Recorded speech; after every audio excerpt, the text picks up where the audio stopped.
Has been hit, and we are live, live, roasty toasty on a Thursday evening in June the 25th at already 7 o'clock, bang on. How did that happen? I don't know. Hot dog. Oh, give him a little glass of Jordan's Riesling. He's going to stay, but he's going to be hot. He is going to be hot. We should really get him. Maybe I get him a little glass. Lolly or something. I get him a little glass. So it's Thursday again. It's Thursday again. How did that happen so quickly?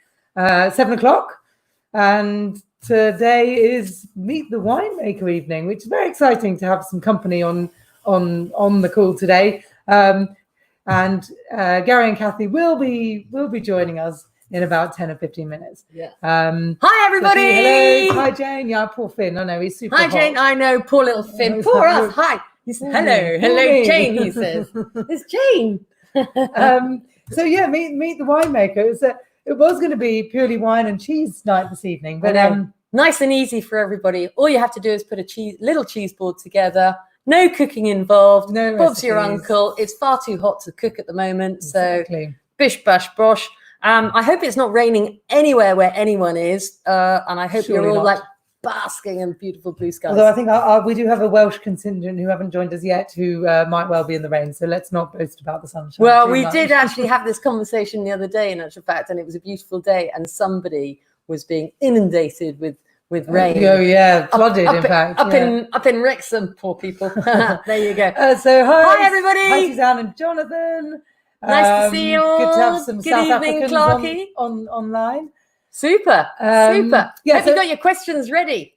So I was just saying, it was going to be wine and cheese, but then as we managed to line up the Jordans, Gary and Kathy Jordan, we thought, well, actually, this is too good an opportunity not to showcase both of their wines. And whilst they do both go with some really good cheese selection, let's showcase them for starters, and then we'll probably talk a little bit more about the cheese once they've headed off. Yeah. They're going to join us for about 15, 20 minutes. Yeah, depending. So thank you for all your questions that you've pinged into us. That's great. There were some really good ones. We're going to ask them. We're going to ask as many as possible. And if we don't get round to your question, don't worry, because we will ask the questions and we'll get back to you with an answer in the next 24 hours.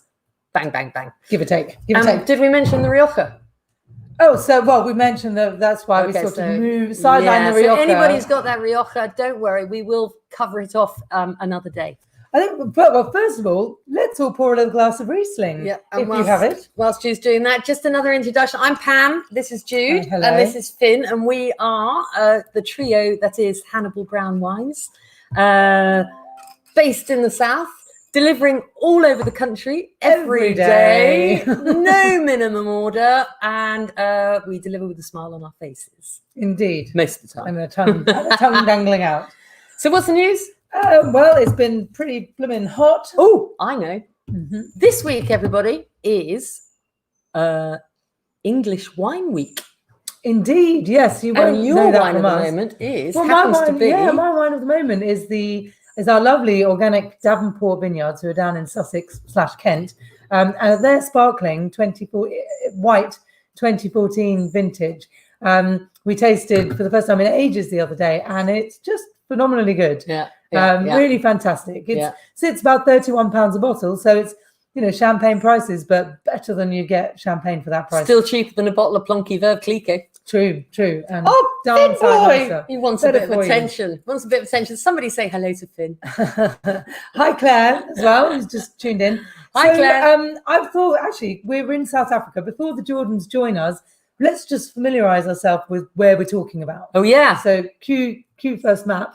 Cue first map. Here we go. Okay. It's a little one. Yeah, sorry. It's look closely, everybody. Dinky. So basically, South Africa sits at the very bottom of Africa, which is the little green dot in the bottom right corner. It's all in the name. And now we've got some coloured patches here, and tricky, but the dark the reddy dark pinky patch, which is quite small above the orange, that is where Stellenbosch sits in there. Yeah. So you've got Cape Town in the more peachy pink area. Yeah. And Stellenbosch is right in there in the dark pinky stuff, but was really the first wine region one of the first plantations, the most I guess, accomplished, in South Africa. and then really put South Africa on the map. And it's also kind of interesting also because a lot of people, we always put that question out, who produces the most wine in the world? And all sorts of responses come in, but South Africa comes in there as well. But actually the South Africa area is quite small. You can drive it in a day, which in South possibly Africa even is less, in remarkable. actual fact. So it's kind of quite concentrated where it is, even though it's like, divided up by various different mountains. But it's relatively small. So it's not the biggest producer. And you all know which one is the biggest producer, don't you? And actually, to put in the list, South Africa are the 8th biggest producer. Yeah. So but as we know, the top 3 countries produce we should the ask vast that. majority. Maybe we should ask that, yeah. Which are the 3 top countries that represent up to 65% of total wine production? Which countries? Come on, folks. We all know that by now. Come on. But so South Africa represent about 3% of entire world population, world production. It's tiny. Yeah, it's tiny, tiny, but it's still tiny. eighth in the world. So yeah, it drops off quickly. Indeed. Hello, Kirsten. Hello, Kerry. Hello, Faye. Hello, Luke. How fast can one drive it after all the tastings? Well, indeed, it's a good question. The South Africa are probably still slightly behind on the old drink driving. It's kind of interesting. So the roads used to be bad. Now the roads are phenomenally good. So they were bad and they drove like potty, but now they're phenomenally good and they have to be kind of there's a lot of speed because it is quite badly policed. Badly policed. That's way too political. There we go. The 3 top wine producing countries. 65% of world production is Spain, Italy, and France. Mr. Portnow, you have been doing your homework. Congratulations, well done. But you do not win a bottle of wine quite yet. So, we've all got the Riesling here, so let's just say cheers. Happy Thursday, everybody. Happy Thursday. Cheers, Finn. Cheers, Finn. Oh, he's got his little glass of water. There you go. I don't want water. I want slurps, he says. We'll give him a little bicky just to keep him occupied. So, Spain, Italy, France, bang, bang, bang, South Africa, number 8. Yeah. But actually, I'm going to show you a little image here because I stumbled upon this whilst I was looking at doing a little bit of research and trying to get some good graphics for you guys. And this is clearly a chart. A chart. That shows over the last 10 years how actually the area under vines, specifically wine grape vines, has significantly decreased. Yeah. Yet their exports and, they're doing really well from a wine production. Well, true to say that UK is their biggest export. It's the number 1 South African export. And we'll hear a little bit more about that actually, because we're going to ask a question to the Jordans about what's happened since the lockdown and how the virus has affected them. But we'll come back to that. Just another couple of quick hellos here. Hello to Nettie and Sophie. Hi, Sophie. Hi, Sophie. And then from Emma and Tim, who have got a couple of authentic South African guests with them. So hi, Martin. 2 authentic Sappers. Cheers. You're welcome. Cheers. Nice to see you. Yeah, anyway, so let's have a little slurp of this because this is a real superstar, we think, in our range. Along with all the Jordan wines, really. So Kathy Jordan is going to tell us about a cheese accompaniment that goes with this Riesling. But before she does, we would always stipulate probably, a really nice goat's cheese. And I know somebody out there, I think it was Tim Carter who asked that question. Goat's cheese and beetroot is always a good combination with Riesling or Sauvignon, or a dry Riesling or a Sauvignon Blanc. So I don't know whether we've got any Riesling, any goat cheese. But it's also very good with like the bloomy cheeses. So those ones with the fluffy white rinds. So your Camemberts and your Bries. And sort of softer, but not too pungent. And the point is that Riesling naturally has a good acidity. And of course, cheeses have a good acidity. A lot of people don't realize actually that cheese has a lot of acidity in it. So the 2 acids come together and harmonize. That's why, That's why Riesling and cheese is a really good combo. So we will come back to the cheese. Would you like some cheese? He'd like some cheese. We'll get our cheese board out once the Jordans have been and gone. Go on. Well, I was just going to say, but they're probably... Are they there? They're here and ready to join. So let's get them on. Let them in. This is the first for us. So Hi, Gary and Kathy. Can you hear Hi, us? Gary. Hi, how are you? Great to see you. Thank you. For the purposes of our guests, which one's Gary and which one's Kathy? No prizes for that. that would be telling. So just to recap for everybody, this is Hannibal Brown. We're broadcasting live. I'm Pam. This is Jude, and this is Finn, and we're talking to Gary and Kathy Jordan from the Jordan Wine Estate down in deepest, darkest South Africa. So you're very welcome. Thanks very much for joining us. So it's good to be said. It looks really sunny and not very midwinter where you are. So where are you guys at the moment? Exactly. So let you in a little secret. We're planting Chardonnay and Pinot Noir in Sussex, and we found ourselves in lockdown, with South Africa in complete total lockdown, and the UK almost that, and then complete lockdown. So we've been in the UK since lockdown occurred, pruning vines, training vines, getting everything ready for the new winery and distillery that we are going to be putting up. So does that mean that Boris didn't send you back immediately? No. Well, we would have had to head off into winter, so that wasn't the greatest prospect. So we stayed, and we gave you guys a great May. You certainly did. You gave us a great March and April and May and June. Who'd have thought? Who'd have thought? Indeed. So well, it's lovely to have you joining us, and I guess Thank you. we actually, just to let you know and let everyone else know who's watching, we visited Jordan Wine Estate just in January. It seems like an awful long time ago now, and had the lovely stay there. It's such a beautiful setting, and a real kind of, it feels like a hidden treasure when you're there. Should we put a little picture up? Yeah, I could pop a little picture up, but when It's going to make us homesick. Yeah. Although if we should really have a picture of it raining and windy, because surely the weather's exactly. now.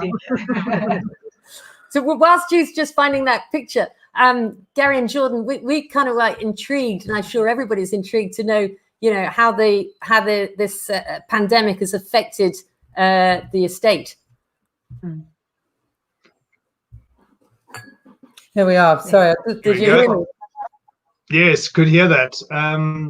And obviously with South Africa one of the very few countries went into complete lockdown, no alcohol sales whatsoever, no movement whatsoever, no exports at all.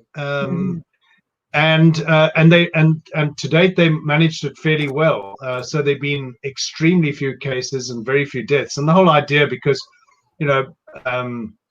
Africa being as far away as it is, every country is affected. But South Africa was affected later than everyone else, so could get the benefit of knowing what was happening both in Italy and elsewhere, and could work on that. Although possibly they might have shut down a little bit too early, because literally nothing happened, and now because of economics, the whole world's experiencing it. They have to start opening up again.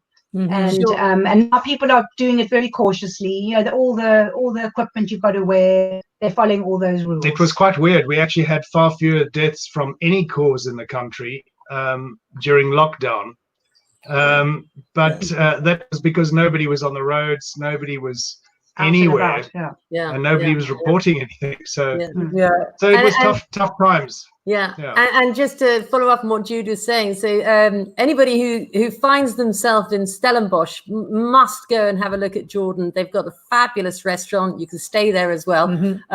Shockingly expensive though, Gary and Kathy, I have to say. Well, it's about £3 or something. But worth every penny. Presumably your restaurant was shut, that nothing was happening. Yes, everything is still shut and still shut. So both restaurants, both the more casual one, the bakery at Jordan, and the main restaurant, the Jordan restaurant, both shut. And it looks like they may start opening in July. Okay. I just have to say that there's a few people commenting, and I'm not sure you can see the comments, but Sophie is here with us, and she says hello to you both, and that every time she goes to Cape Town, she comes to Jordan. So there you go, a true fan. Thank you. Great. Fantastic. Also, I'm right in thinking that you have a very successful restaurant in London. That's correct. Yeah, High Timber Restaurant. So Yeah, so it's the only restaurant right on the Thames, in the city of London, right on the Thames. So it's on the North Bank side, just below St. Paul's. So before you cross over towards the Tate Modern, going over the Millennium Bridge, walk down the stairs, turn left, and you literally walk into the door of the restaurant. And that's about to open the 4th of July. Beautiful views over the river, looking up at the Globe Theatre, at the Tate Modern. It's beautiful. Lovely. Fantastic, Sounds fantastic. stunning. And 40,000 bottle cellar from wines all around the world. So, it's a great place to be straight after lockdown. You can even dine in the red wine cellar, which is great. Are you booked out on the first day, on the 4th of July? We are. No, I don't know about being booked out, but it's starting. We're very happy to see it starting. Yeah. we're certainly going to be there. Yeah, oh, well, that's good very luck. exciting. Good luck with that. Good luck with that. So it would be really great, actually, if you could just give us a little couple of minutes on, Jordan's kind of values and approach to winemaking, and the very unique aspect that you've got there in that part of Stellenbosch. What's the special? Come on, tell us. Well, the interesting thing is, where we are, and you've been there, so you've seen it. If you've been to the top of the hill, you see both the Atlantic side and the Indian Ocean side. It's 14 kilometers to the ocean on one side and 24 from the other. And we see both oceans. So it's high up and cool, and yet really close to Cape Town. It's only 30 minutes. It's just a few minutes into Stellenbosch, a really ideal site. But of course, it's family owned and run. And we're there for the next generation and the generation after that. So everything we do is sustainable. We like to work in tune with nature rather than against it. So trying to initiate a lot of regenerative farming aspects. And of course, we've got everything from a sort of chameleon research program, as one of our brands is Chameleon. Sustainability is something that we pride ourselves with. As Kathy will show you, we actually to basically put it in a phrase, if you see on every bottle, it says synergy between soul and soil, and that's what it's about. Our hearts are in it. We know the soils. We've been there many years. Gary's done, and his dad did all the replanting of the vineyards. So for us, it's where everything began. Yeah. For my sins, I'm a geologist before I became a winemaker. But it took an economics graduate next to me to kind of make sense of things. Everybody needs an accountant. Yeah, exactly. Okay, so we've got some questions actually, and one of the first questions actually dovetails directly into the Riesling. So we're all sitting here drinking your lovely Riesling. I'm just gonna shout it out actually, and maybe at the same time you can just talk about it. So the first question is from Simon Gilmore. Mr. Gilmore, I'll tell you, is a New Zealander, and he knows a thing or two about wine, especially Riesling. Especially Riesling. His question is, how do they produce what is usually considered a cool climate style wine in a hot country? I'm also interested in what varieties and styles of wine they think we should try from South Africa. And a similar question from Leslie Darnell, who's sort of saying, do you find the heat wave effects, so this is going into your 3-year drought, has been problematic at any process of the stage, and how do you overcome it? So as Gary mentioned, we have very a unique situation, and then we've got different aspects. So our very coolest slopes are south-facing vineyards in South Africa. And high up on this vineyard is where our Riesling is planted. It's an older vineyard, older planting. In 1986 it was planted, a Geisenheim clone of Riesling. But it is cool. But what makes it really special is towards the end of the vintage, because this usually is one of our later varieties that we harvest, which actually expresses how cool the area is. You'll get a lot of cooling mist that comes over the hill. You might have seen that area when you were on the property. Mm-hmm. And that keeps those vineyards really cool. So it's actually, although Stellenbosch is seen as one of the warmer areas, this particular slope, because of the sea breezes that we're getting, has a very good cooling effect. And that's why we can make a Riesling in this style. Yeah, it's the highest, coolest site for Riesling in South Africa.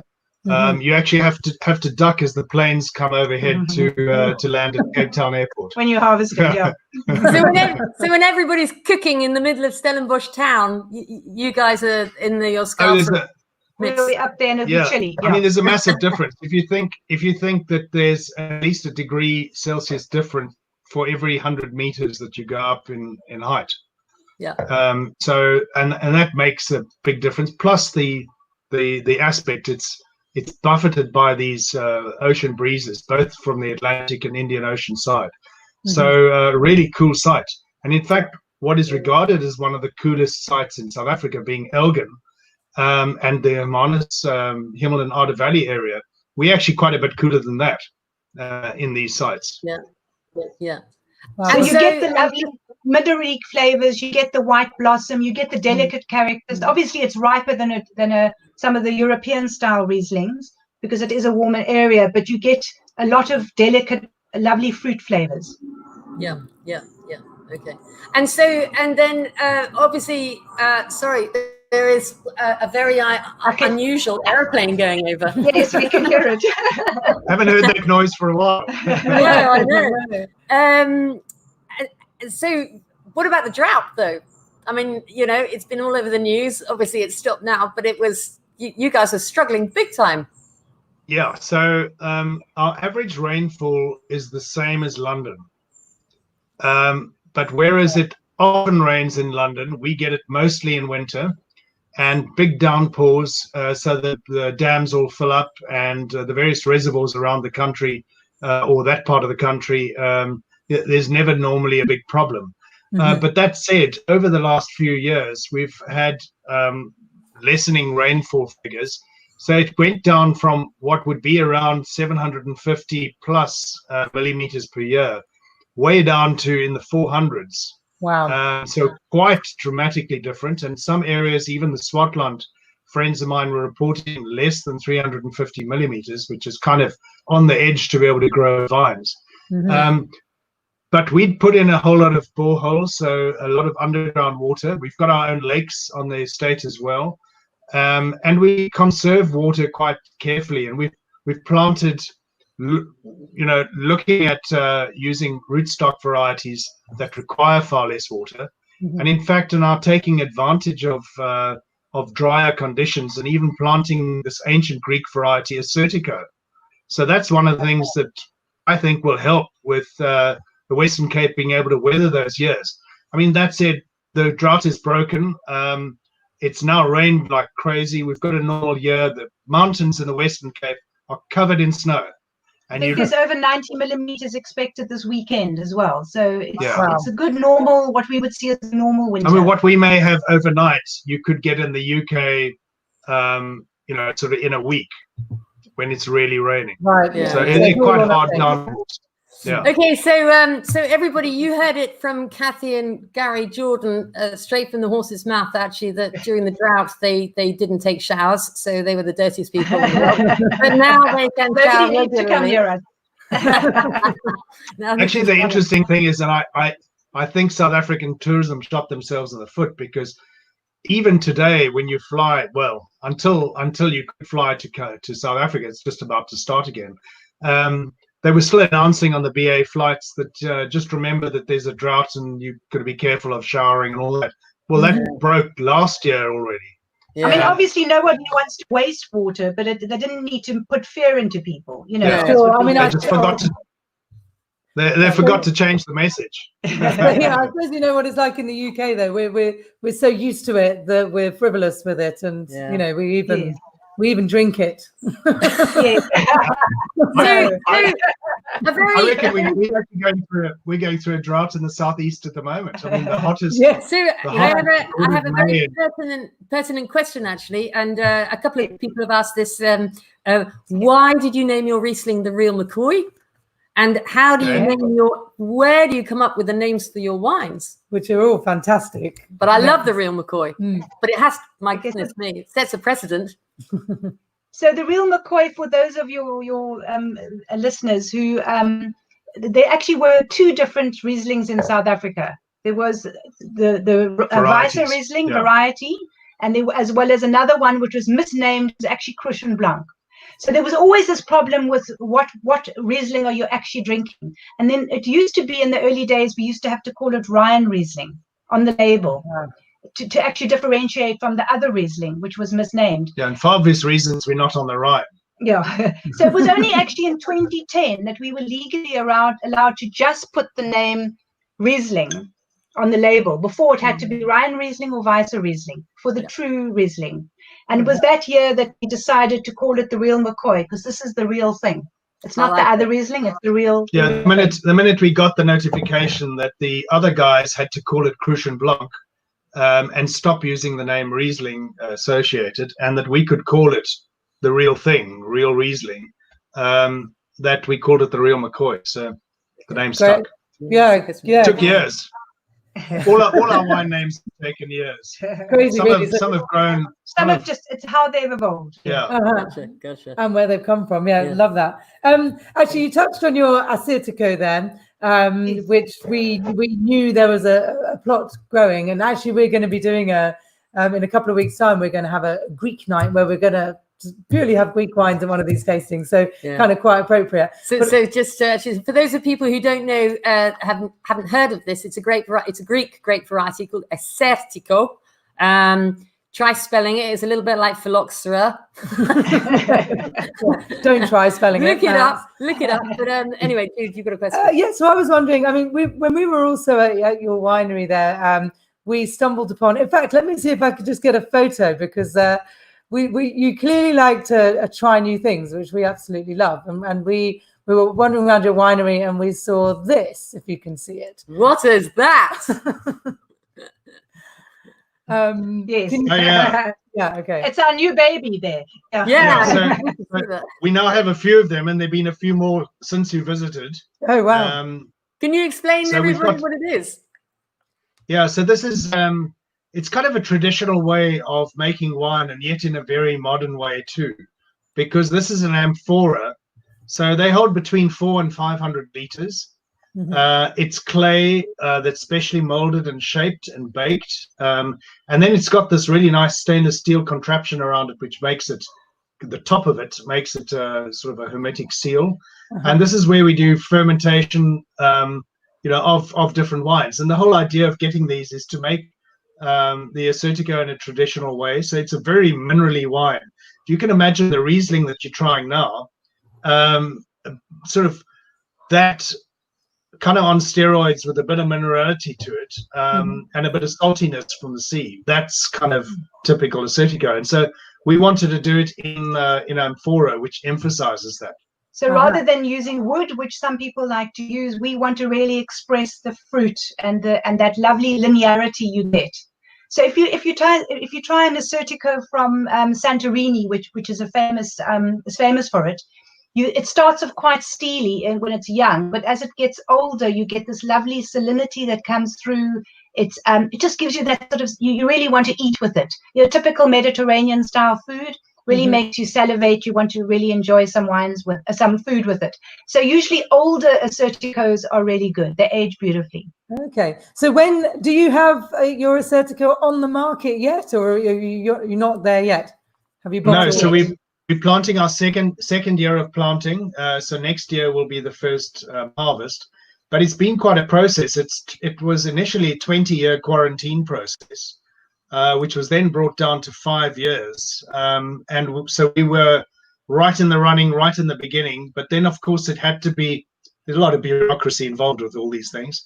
It had to be on the designated varietal list. We found that it wasn't, although we were assured it was, that it wasn't on the designated variety list, and went on about a week before we planted our first vineyard. Otherwise, we couldn't call it Assyrtiko.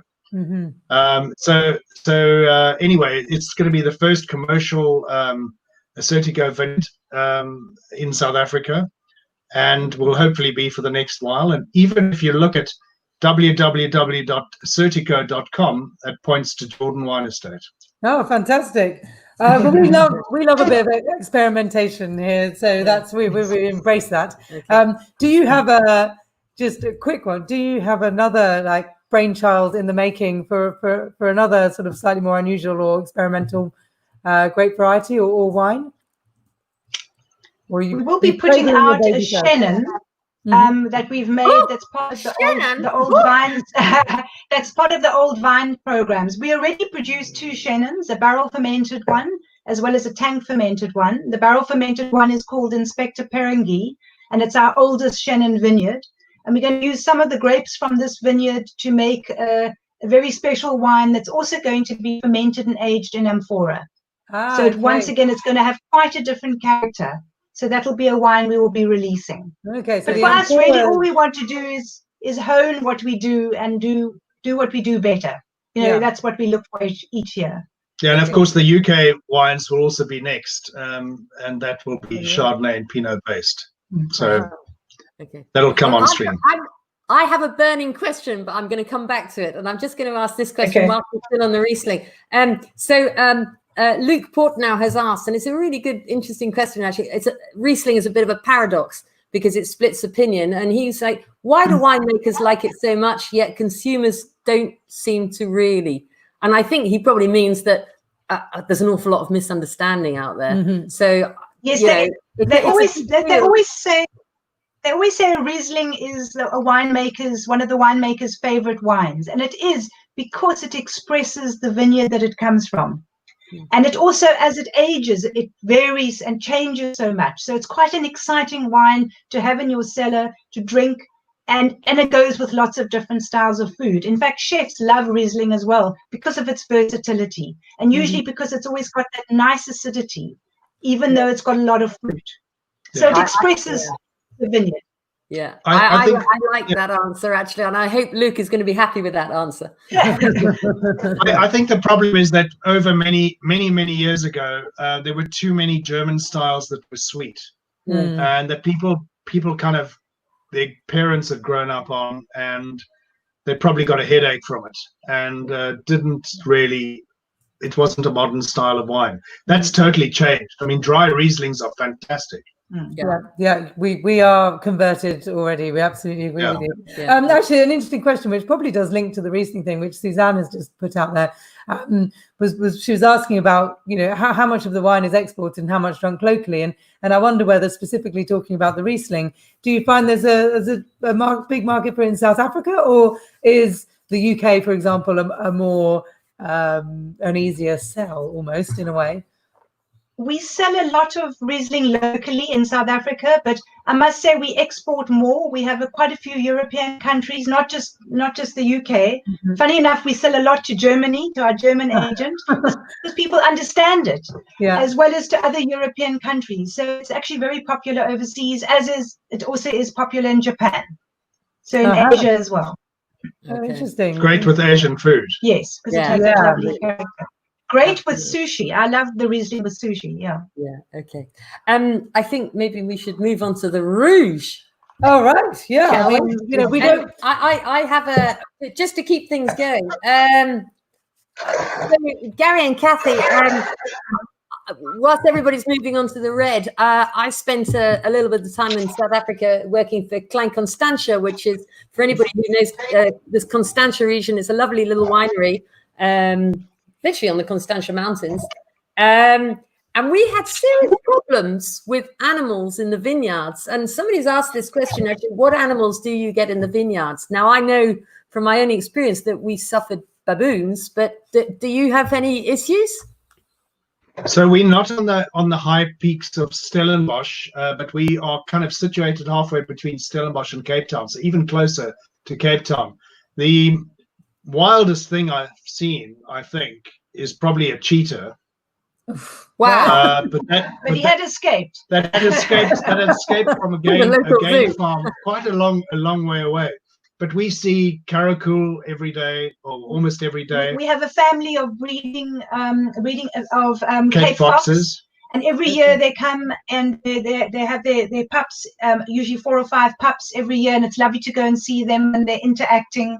We have porcupines, we have different antelope. Yeah, 3 different types of antelope. And that's the interesting thing about our hills. When you stand at Jordan Wine Estate and you look across between Table Mountain, which we see quite clearly, and the mountains of Stellenbosch, there are more species of plants that you're looking at than you get in the whole of Europe. Wow. And of course, with that diversity comes a lot of different animals. And so rather than exclude them and fence everything, we've planted all these areas that have got corridors between vineyards. So a lot of the indigenous fynbos species like proteas and so on, where they go and hide and feed and eat, so they'll be able to move between all these different hills. So it's really wonderful to see. And in fact, when our children were very young, we would go on what we called a game drive, and we would go in the evening and see which antelope were in the vineyards, and if we could see any Cape fox that were out. And they used to love doing this on a summer's evening. Stunning. And do you find that any of these wonderful creatures are actually detrimental to the farming and causing problems in the vineyard, or are you very much in harmony and all is good? We're pretty much in harmony. Nothing like the rabbits that we get in the UK, because we don't have the rabbit problem in South Africa. If you have a very young new vineyard, you might get an antelope coming and nibbling a few young vines. But literally, it will be minuscule. It's not actually even a problem that you need to deal with. They just come and have a little nibble, and eventually those vines will grow. But it's quite different we're experiencing here in East Sussex. We've got to protect all the vines from antelope and from rabbit. Yeah, we just put up a single a 2-wire electric fence just for the first year that the vines are planted, and that's good enough. In South Africa, yeah. Okay. So actually, the wildlife in the UK is far more dangerous. Let it be said. Yes. It is. Well, I'm destructive. They're not so dangerous, but they're destructive. For anybody who's familiar with the France and Italy, the wild boars are a real. Yes, I believe so. And they try to protect the vineyards with electrified fences and what have you, but the boars, if they get in, they just eat their way through the crop and enjoy every last grape. Devastating. I have another question for you, actually, whilst we're just moving on to the Prospector, which is your lovely Syrah, and maybe you can talk a little bit about the Prospector. But these two wines, Gary and Kathy, are under screw cap. Now, I know that not all of your wines are under screw cap. Some of them are under cork. And my question is, how do you choose? Well, what's driving the choice of capsule, of closure? Okay, so for those who know, screw caps are way better because every single bottle tastes the same. But when you look at it, these particular capsules that we use have got 7 different layers in them. They actually allow the wine to breathe. It's quite an expensive one. It costs more than a cork initially when it was released. Now, because so many producers are using them, it costs about the same or a little bit less. But it's not the cost that we were looking at. It was the being able to preserve the fruit and be able to preserve the wine itself. How often haven't you had a cork bottle of wine? And it can be a really expensive wine. But it took a visit, I think, to Chateau Margaux, to Paul Pontellier when he was, still fit and healthy, to show me all the experiments they'd done in Margaux regarding screw cap, and his definitive tasting that they had in London some years back before he died was really proved that screw cap is the way to go with many wines. Now, of course, you've got to make the wines differently, and that's what I like about it, because you need much less sulfur. Because with cork closed wines, you've actually got to preserve it a lot more. Whereas these, it forms a natural seal much better than cork. Yeah, interesting. Actually, you really look at it from a sulfur perspective. So that's actually a really interesting point. Okay, well that dovetails into our love of organic, or certainly sort of less intervention in all of our wines. I know that there's a lot of people listening to this, and they go, ooh, sulfites. That's good to hear. So I've got another picture which I found of which is another one of your images, actually, and I'm gonna pop it up and ask you what it's all about, because it's kind of quite, I think it's lovely. This is such a lovely image with all this growth in between the vines. These are young vines. So what's that all about? So this is looking towards our Chardonnay vineyards. You can see the 9 yards Chardonnay in the background, those sort of curved rows. But this shows quite typically a scene that you would have in a couple of months' time. So this is the end of the winter as spring is hitting. This was a year or two ago. And these are cover crops that we plant in the vineyards. And the whole idea is to be able to cover the soil with a natural sort of binding agent, being, in this case, this is a hybrid of wheat and rye. So triticale, it produces great fiber. It's a really organic way of growing grapes, keeps the soil healthy, and keeps weeds from taking over the vineyards. Fantastic. So a really nice natural way. And what do you do with it when you harvest it, or the wheat and rye? Do you use it? No, when I started planting it, our chef George Jardine said, "Oh well, he's going to go and make special breads out of this." I've still got to see that, because George is so busy every day. He wants me to harvest it all for him, and I just haven't done that. But it's a nice idea. Yeah, it is. But what we basically we cut it and leave it on the surface as mulch. Okay, mulch. Improving the quality of the soil. Yeah. Lovely. Gotcha. Lovely. Okay. So my burning question. I hope you're ready for this. Hold on to your hats, everybody.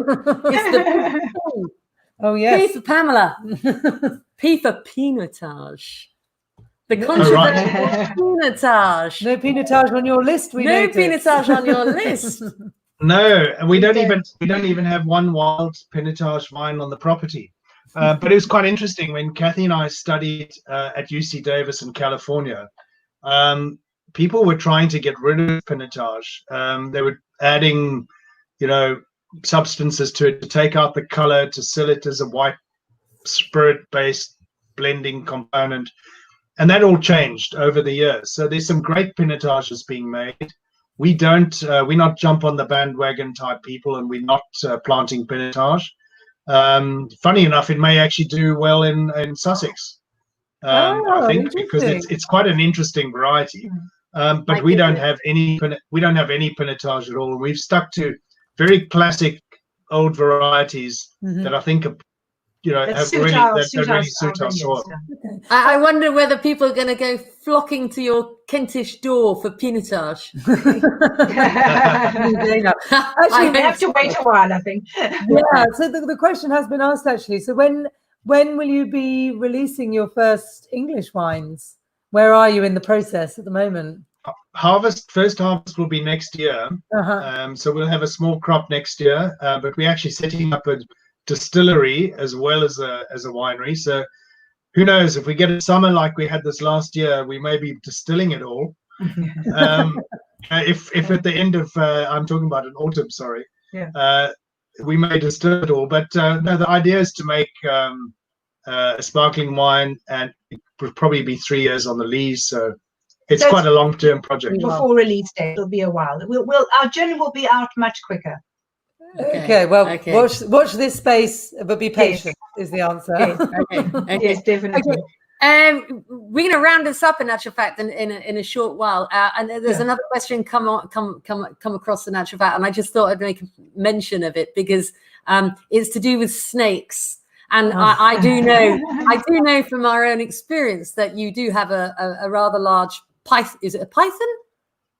No, we've got mole snakes and Cape cobras. A lot of Cape cobras. Cobra. That's right. They've got a very large cobra somewhere up in the hills there. You just have to stamp your way around it, Luke. Don't worry about it. We've got a few scaredy cats. You got to be careful stamping your way around. We're conscious that we don't want to take up too much of your time, and you've been very generous with it already. As we've just poured our glass of the Prospector here. Just wonder if you could say a few words about it, and again, the name. It's always so interesting, the names of your wines. So it'd be really interesting to know, what's behind that.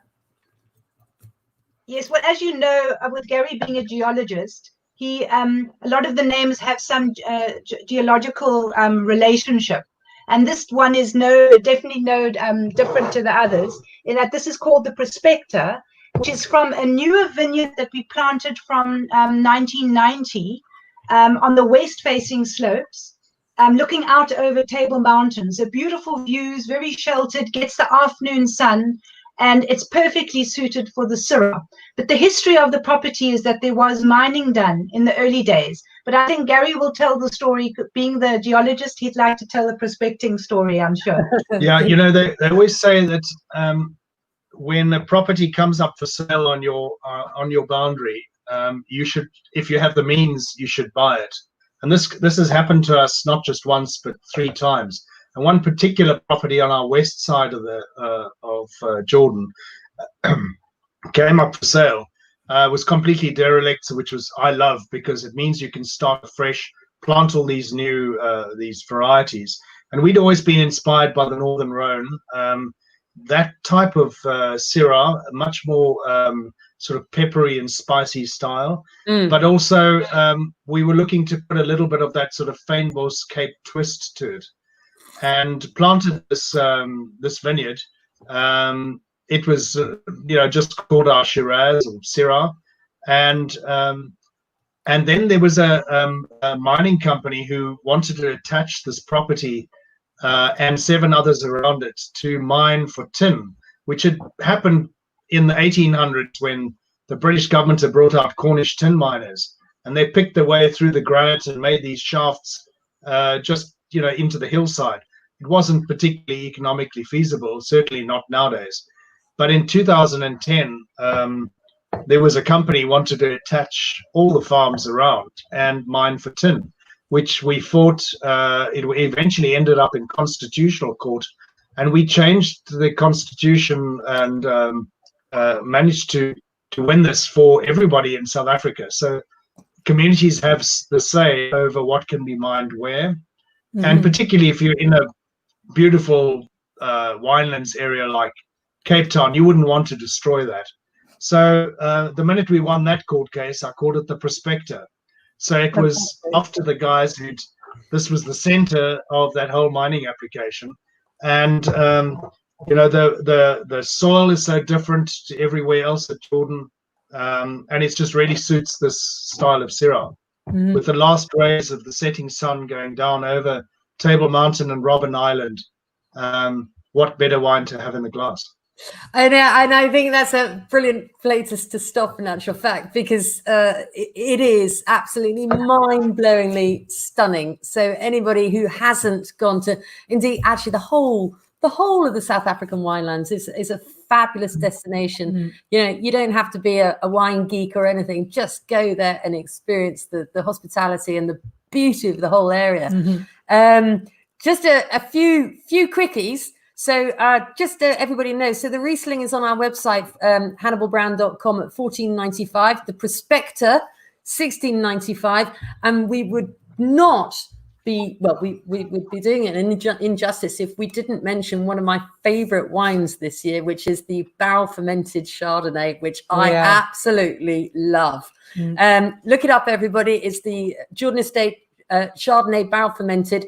Don't be afraid that it's Chardonnay. This is not big, exploded, overwooded Chardonnay. It's distinct and it's buttery and it's delicious. And I just think it's wonderful. So keep making it. We've got another question, actually. Anybody who wants to come, we've got some people from the NHS listening. Can they get a discount when they come and see you? We just say no. I think you have to say yes. Card. They may save your life one day. I think that's it, actually. Yeah, no, we could keep you guys on for ages, because obviously it's a fascinating setup you have, and we love the fact that you've planted your vines according to the land and the aspect, and it's a very holistic approach to farming, and we really love that. So maybe in a few weeks' time we should get the Cobbler's Hill Reserve and the barrel fermented Chardonnay and ask you to come and join us again, because we could talk to you for hours. Thank you so much. I just like to point out, I think we are your biggest customer of Cobblers in the UK. Wonderful. Thank you. Good. big fans. But no, thank you very much for joining us, and a big thank you from all of us. Thanks, Thanks for having us on. Thanks, Thank you. Take care. Bye. Take care. Bye now. Bye. Okay, everybody, it's just us again and the big guy Finn. Well, it was fab. We really hope you enjoyed having them to join us, because they're lovely people, and you get that feeling that their whole business is built around good foundations, good people making amazing wines, loads of really good sustainability projects. Really thinking about the environment, and it's Jude's favourite word springs to mind. Wholesome. I was going to say, well, I thought it was unctuousness. Unctuousness as well.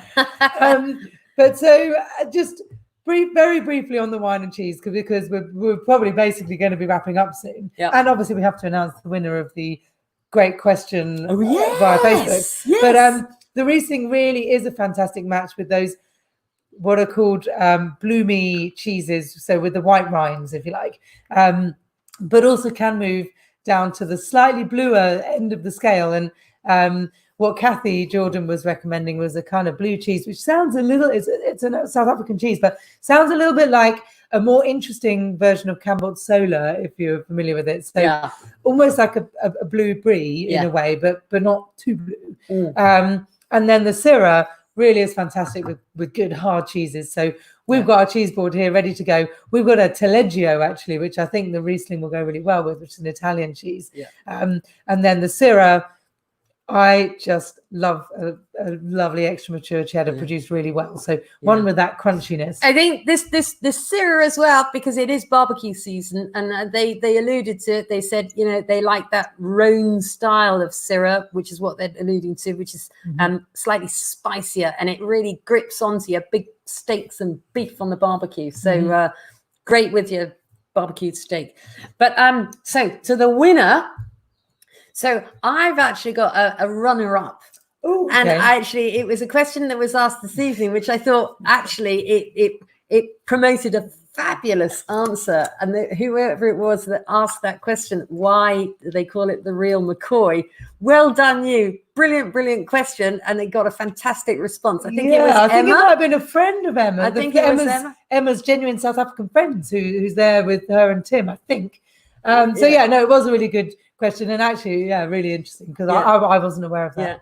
But the question that actually did it for Gary and Carrie was I knew I get it wrong eventually. At least they're not here to hear. Gary and Kathy was from the New Zealander Mr. Simon Gilmore, which I think we started with, which is the one which how do they produce what is usually considered a cool climate style wine in a hot country? And I think they gave a fantastic response to that as well. So, and actually highlights exactly what they're all about. And one thing they didn't say, which I think is really interesting, and I think they're the only winery in the whole country to be able to boast this, is they have vineyards facing north, south, east, and west. I mean, it's incredibly unusual. It's a real undulating landscape, and that's why they choose each grape variety specifically according to its aspect and where it is. And each one does make a big difference.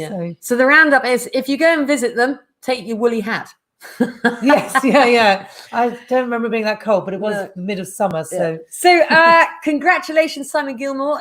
You are going to get a bottle of South African Jordan Real McCoy Riesling. Real McCoy, it's good. There we go. And I hope you enjoy it absolutely thoroughly. To mention the weeks coming up. Yes. So on Sunday, we're having a bit of a Bordeaux explained evening. We've got a lovely, very approachable Bordeaux wine, and approachable at price as well. And it's not going to be boring. No, it's not going to be boring, but it is a massive subject, and we're just going to we're going to talk about a few key factors, a few key factors which will help you understand what it's all about and what you might choose according to your kind of tastes, I guess. And then the following Thursday, we're actually going all the way back to our house wines. House wine. We don't Les vins de table. Yeah, well, I mean, or vin de maison, je sais. Vin de maison. We've crept up the price range on occasion because we've all got nothing else to spend our money on, I suppose. But yeah, we've got our lovely Why Not red and white Spanish house wines,